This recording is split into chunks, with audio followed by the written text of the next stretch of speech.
The Hood Critic, man, live in these Never Enough studios.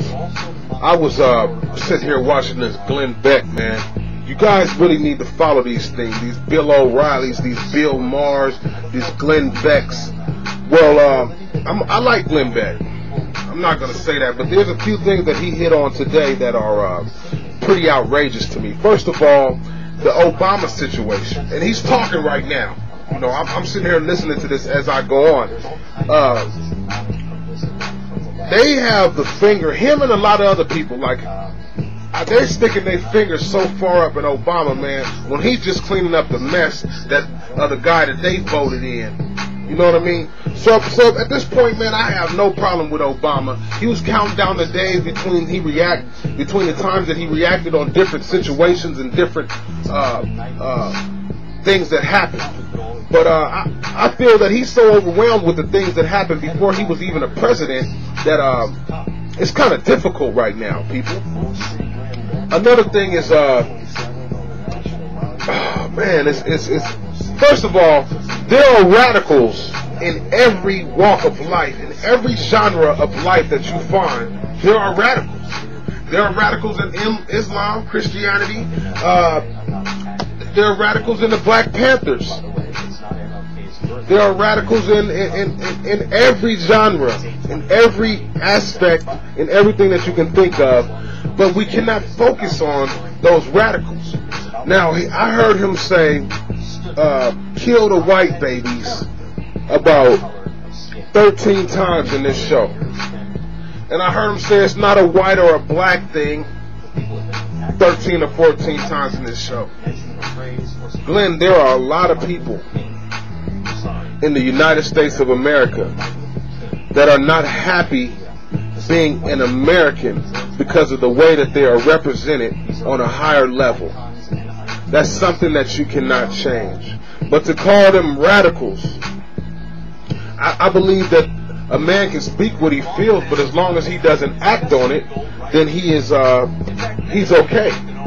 Do you understand what I'm saying? You sound fearful. You sound really scared to me. You sound terrified that now the finger is and the gun. It's like it's no fun when a rabbit has the gun. You know what I mean? But there are a lot of the majority. I would say 90% of African Americans have no idea what you're talking about. We have no joining, no co-signing, or anything with any of that. If you can understand what I'm saying, I'm not saying that this is right or wrong. I'm just saying that now that it's not the Klan talking about killing black babies, and it's the Panthers, the radical Panthers, because the whole Klan says they hate black people, but not, white people, but the whole Panthers don't say they hate white people. The whole Islam does not say that Americans are infidels. So what I'm saying is that you are because of the direction that the gun is pointing now, you are highly upset and even scared about it. I felt that in you, man. I appreciate your belief in God through Christ, but you are lighting a match right now. You are and if I must say so myself, man, in some ways, in some instances, it seems that a lot of you are trying to create a race riot, if you ask me. Because all you talk about is the difference between black and white, and you turn around and say, oh, it's not a black or white thing, it's everyone's doing it. Everyone's against us, the oppressor. I mean, that's your position, But what goes up must come down. It's written in the Bible. Do you understand? Maybe not in that text, but it's there.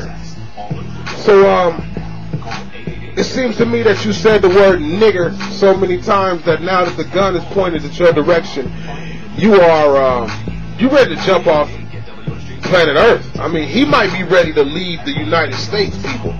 But that's irrelevant. What I'm trying to say is that let there be a race riot, a race war. Let's let that not be that, man.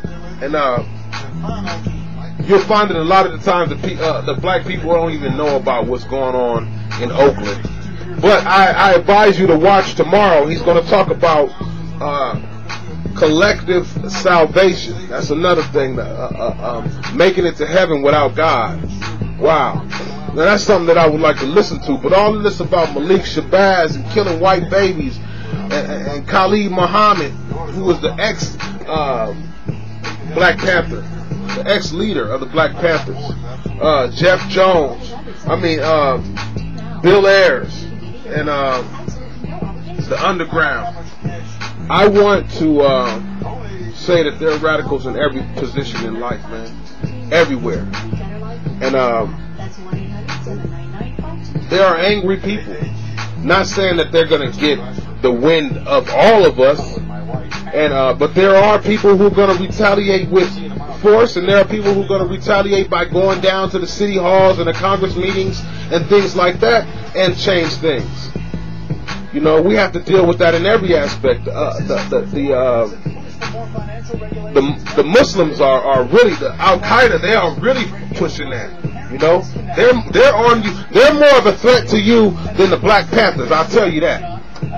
All right, it's your boy the Hood Critic, man. I'm live in these Never Enough studios, man, and I'd like to thank the folks that dedicated the equipment. They didn't want to be spoken of on my show. They just wanted to do it in God love, but I appreciate it. If you have any, donate it. It's all good. Just hit me up on here and I'll come get it. I'm in Las Vegas, y'all, man. I'm in a small world. It's a small world out there, all out here. Look out for that single, though. It's your boy the Hood Critic, man. I just had to touch on the Glen Becks, man, and the Bill O'Reillys, man, and they on Obama's back, man. I don't think it's fair yet to call him out of the water, out of hot water enough to say that he is actually controlling anything when all he's doing is cleaning up Bush's shit. It's your boy the Hood Critic, man. I'm out of here.